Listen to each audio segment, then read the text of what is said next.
When I first moved from the United States to Germany about 6 years ago, I had a massive wake up call that started in a very ordinary place, the local bakery. I walked in, bought a simple, crusty bread roll for about 40 cents, and took a bite. It was dense, flavorful, and incredibly satisfying. But the real shock came a few hours later. For years in America, whenever I ate bread, pasta, or baked goods, I felt heavy, bloated, and sluggish. I just assumed that was the price of eating carbs. I thought my body was just sensitive to gluten. But here in Munich, I could eat fresh bread every single day without a single symptom. My stomach was completely flat, my energy was steady, and I felt great. I started asking myself how this was even possible. Why did eating the exact same category of food produce completely different physical reactions depending on which side of the Atlantic Ocean I was standing? That question led me down a massive rabbit hole of food science, corporate lobbying, and international law. I realized that the American food supply is loaded with chemical additives, dough conditioners, artificial dyes, and preservatives that are outright banned or heavily restricted across the European Union. Millions of Americans are walking around feeling chronically unwell, thinking it is a personal failure of willpower or a genetic fluke, when in reality they are being fed ingredients that are deemed too risky for human consumption by other developed countries. Today, we are going to break down exactly what those ingredients are, why they are allowed in American grocery stores, and how the entire system is set up to protect corporate profits over your physical health.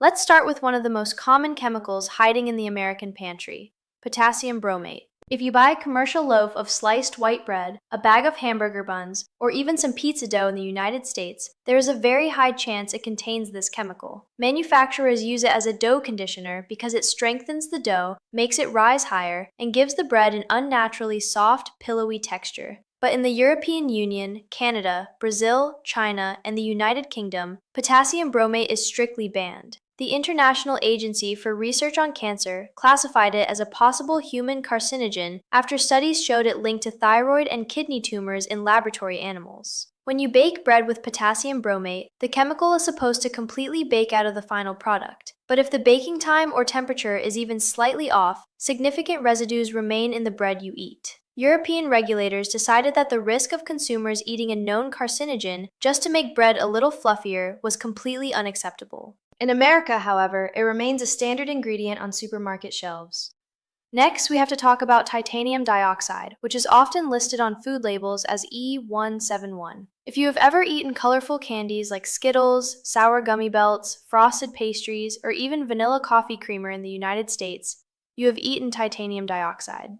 Its sole purpose is to make foods look whiter, brighter, and more visually appealing.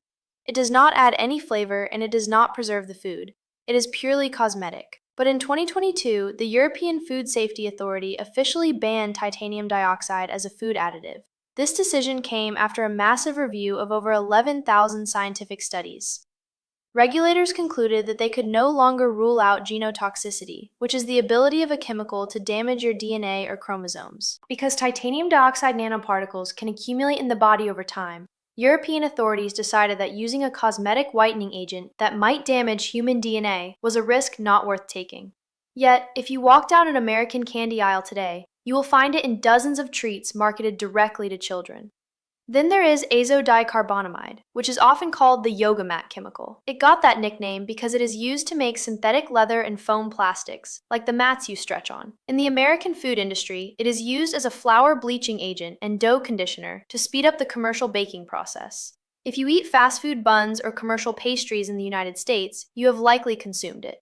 But the European Union banned it years ago because studies linked it to respiratory issues, asthma, and skin sensitivities when inhaled by workers, and concerns arose about its behavior when heated during baking. When baked, azodicarbonamide can break down into a chemical called urethane, which is classified as a possible carcinogen. European bakeries simply use natural fermentation and better flour quality to get the same results, but in the United States, speed and shelf life are prioritized, so the chemical remains legal. If you love these deep, honest comparisons and want to see more content exposing these strange systemic differences, please hype up this video. Hit that like button, leave a comment with your thoughts, and share this with someone who needs to hear it.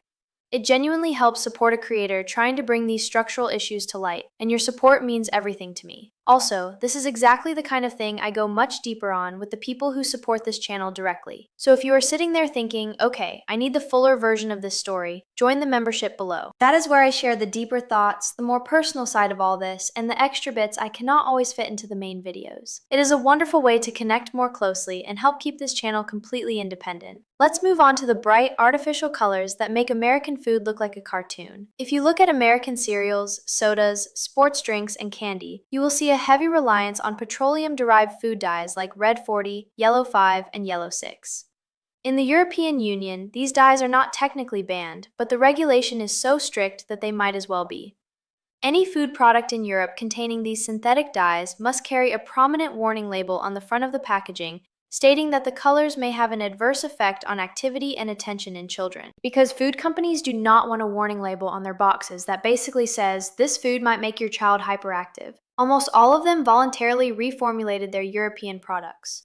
They swapped the synthetic dyes for natural colorings derived from beetroot, paprika, and turmeric. This means a box of colorful cereal or a bottle of orange soda sold in the United Kingdom or Germany looks slightly less vibrant, but it is free from petroleum-based chemicals, while the exact same brand sold in the United States continues to use the cheaper synthetic dyes. Quick thing before we get to the worst two on this list. The data on this channel shows that over 80% of you watching right now are not subscribed.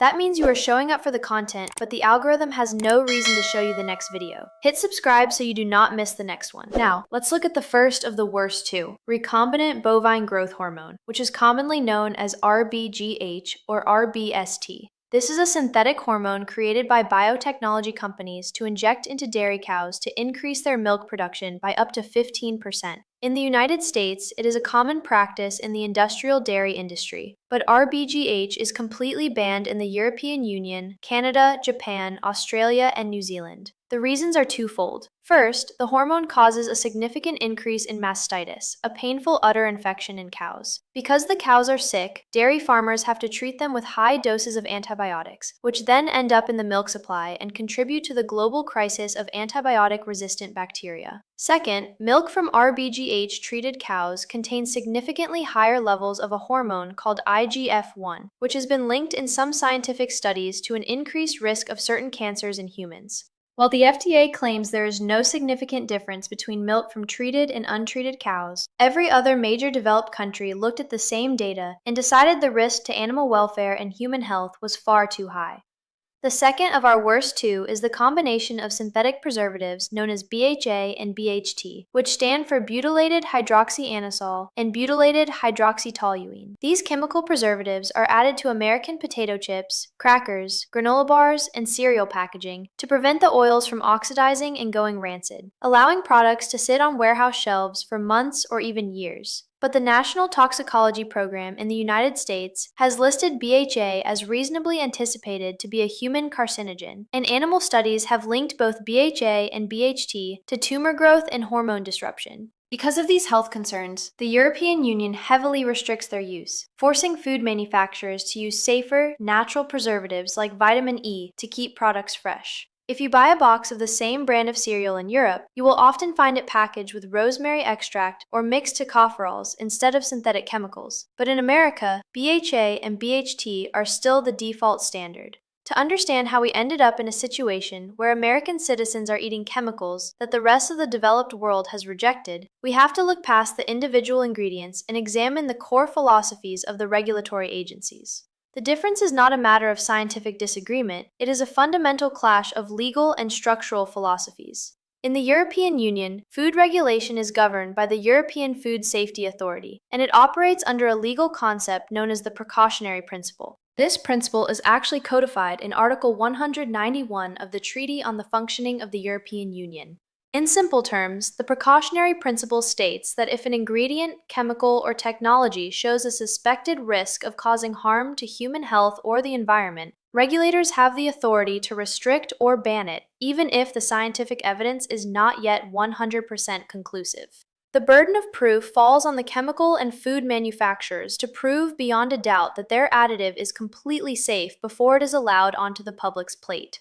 If animal studies show that a dye causes DNA damage, or if a preservative causes tumors in mice, the European Union does not wait around for humans to start getting sick. They act proactively to protect public health. In the United States, the Food and Drug Administration operates under a completely opposite philosophy. It is essentially an innocent until proven guilty approach to chemical safety. Under the U.S. regulatory framework, a chemical is generally assumed to be safe for human consumption unless there is overwhelming, undeniable scientific proof showing that it is actively causing direct harm to humans. The burden of proof is flipped. It is not up to the food companies to prove their additives are safe. It is up to independent scientists, consumer advocacy groups, and cash-strapped government researchers to prove that they are harmful. Because getting definitive, long-term epidemiological data on humans is incredibly difficult, expensive, and takes decades, the FDA rarely intervenes. A chemical can stay in the American food supply for 50 years while studies raise red flag after red flag because the regulatory standard for a ban requires a level of absolute certainty that is nearly impossible to achieve. This innocent until proven guilty philosophy is made even worse by a massive regulatory loophole in the United States known as the GRAS designation, which stands for Generally Recognized as Safe. This loophole was created back in 1958 when Congress passed the Food Additives Amendment. The original intention was completely reasonable. Regulators did not want to spend time and resources reviewing common, safe kitchen ingredients like vinegar, salt, baking soda, or black pepper. So they created a rule saying that if an ingredient had a long history of safe use, or if there was a broad scientific consensus that it was safe, it could bypass the rigorous FDA pre-market review process.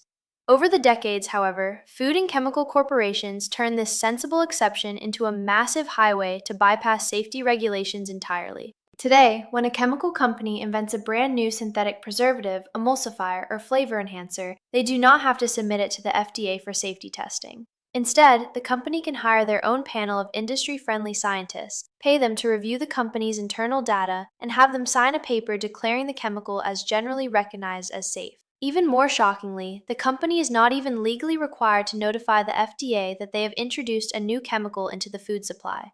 It is called a voluntary notification. If the company chooses not to notify the agency, the FDA might not even know the chemical exists, let alone what foods it is being added to. This means there are thousands of chemicals in the American food supply today that have never undergone a single independent government-led safety review. They are on your grocery shelves simply because the company that sells them certified their safety. In Europe, this system would be completely unthinkable. The European Union requires a strict, centralized, pre-market approval process for every single food additive. A company cannot self-certify a chemical and slide it into the food supply. They must submit a comprehensive dossier of scientific evidence to the European Food Safety Authority, which then conducts an independent, transparent safety evaluation before the European Commission decides whether to approve it. This process can take years, but it ensures that the public is not used as a testing ground for untested industrial chemicals. The natural question is why the United States, a nation with world-class scientific institutions and medical universities, tolerates a system that is so clearly broken. The answer comes down to political power, corporate lobbying, and the way the American government is funded. The food and agriculture industry in the United States is one of the most powerful lobbying forces in Washington. Every single year, food giants, chemical manufacturers, and industrial farming groups spend hundreds of millions of dollars lobbying members of Congress and funding political campaigns.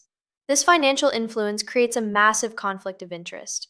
If a regulator at the FDA tries to push for a ban on a profitable chemical like potassium bromate or synthetic food dyes, the food industry immediately mobilizes its political allies. They threaten to cut funding, they lobby to reduce the FDA's budget, and they mount massive public relations campaigns claiming that a ban will destroy jobs, raise food prices, and hurt American farmers. In contrast, the European Union has a regulatory structure that is much more insulated from direct corporate lobbying.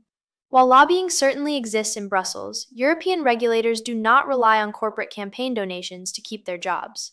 The European Commission is structured to prioritize the collective public health of its member nations, and the political cost of being seen as soft on food safety is incredibly high.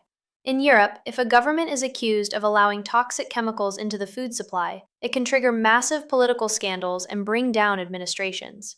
In America, the public has become so accustomed to corporate influence that we barely blink when we find out the head of a regulatory agency used to be a high-ranking executive at the very chemical company they are now supposed to regulate. This regulatory capture has a massive, real-world impact on the daily lives of ordinary Americans. When I talk to my friends and family back in the States about this, many of them are completely shocked. They cannot believe that a company would put a known carcinogen in bread just to save a few cents on production costs, or use a chemical linked to DNA damage just to make candy look brighter. But the reality is that in a hyper-capitalist food system with minimal regulation, corporate decisions are driven entirely by the bottom line. Synthetic chemicals are cheaper to produce, they extend shelf life by months, they make food look artificially appealing, and they create hyper-palatable tastes that keep consumers coming back for more. If the law allows them to use these cheap shortcuts, they will do it, regardless of the long-term impact on public health. This brings us to the psychological toll that this system takes on Americans. Because the government does not protect the food supply, the burden of food safety is placed entirely on the individual consumer. If you want to eat clean, healthy food in the United States, you have to become an amateur toxicologist. You have to spend hours in the grocery store aisles reading tiny ingredient lists, researching chemical names on your phone, and paying double or triple the price for organic, non-GMO, or additive-free products. This creates a deeply unequal system. Health and safety in America have essentially become luxury goods. If you are a busy parent working 2 jobs on a tight budget, you do not have the time or the money to shop at high-end natural food stores. You are forced to buy the cheaper, heavily processed, chemical-laden food available at your local supermarket, meaning your physical health is directly compromised by your socioeconomic status. In Europe, food safety is treated as a basic human right, not a consumer choice. When I walk into a discount supermarket in a working-class neighborhood in Munich, the food on the shelves might be cheap, but it is still subject to the exact same strict European Union safety standards. The bread does not have potassium bromate, the candy does not have titanium dioxide, and the milk does not have synthetic growth hormones. A consumer does not need to read the ingredient label to make sure their food is not toxic, because the government has already done that job for them. This creates a level of baseline trust in society that is completely missing in America. It also explains why so many Americans experience a strange physical transformation when they travel to Europe. They go on vacation, they eat pasta, cheese, bread, and pastries every single day, and instead of gaining weight or feeling bloated, they lose weight and feel energized. They often think it is because they are walking more or because the air is cleaner, and while those things certainly help, a massive part of it is simply that they have stopped poisoning their digestive systems with industrial chemicals. Their bodies are finally eating real, unadulterated food, and their immune systems are finally getting a break from constant chemical inflammation. Living in Germany has completely changed the way I look at my home country. It made me realize that so much of the stress, anxiety, and physical illness that we accept as normal in American life is actually a direct result of the systems we live under. We are told that we have the freedom of choice. But when your choices are limited to dozens of different brands of processed food, all owned by the same 3 parent companies, using the same banned chemicals, that is not real freedom. Real freedom is being able to walk into a grocery store and trust that the food on the shelves is safe to put into your body. The good news is that change is slowly beginning to happen, not because of the federal government, but because of pressure from individual states and conscious consumers. California, for example, recently passed the California Food Safety Act, which will ban several harmful food additives, including red dye 3 and potassium bromate, by 2027. This is a massive victory, and because California has such a huge economy, many national food brands will likely have to reformulate their products for the entire country, rather than creating a separate version just for one state. It shows that when people get organized, demand transparency, and refuse to accept these toxic standards as normal, the food industry is forced to change. But we still have a very long way to go. Until the FDA closes the GRAS loophole, adopts the precautionary principle, and stops prioritizing corporate profits over public health, the American food supply will remain a chemical minefield. As someone who loves America and still misses many aspects of life back home, writing this is not about criticizing the people. It is about realizing that we deserve better. We deserve to have the same food standards as the rest of the developed world. We deserve to eat bread that is just flour, water, yeast, and salt, not a chemical cocktail designed in a laboratory to last for months on a truck. The next time you are at the grocery store, I encourage you to start looking closer at the labels. Support local bakers who use traditional fermentation. Buy organic when you can, and most importantly, start talking about this with your friends and family. The more people who realize that our chronic bloating, fatigue, and health issues are not a personal failure but a systemic design, the closer we get to demanding a food system that actually nourishes us. Thank you so much for watching, for sharing your love and support, and for helping me build this community. I will see you in the next video. Let me know in the comments if you have ever noticed a difference in how you feel when eating food outside of the United States. Take care of yourself, and I will see you soon.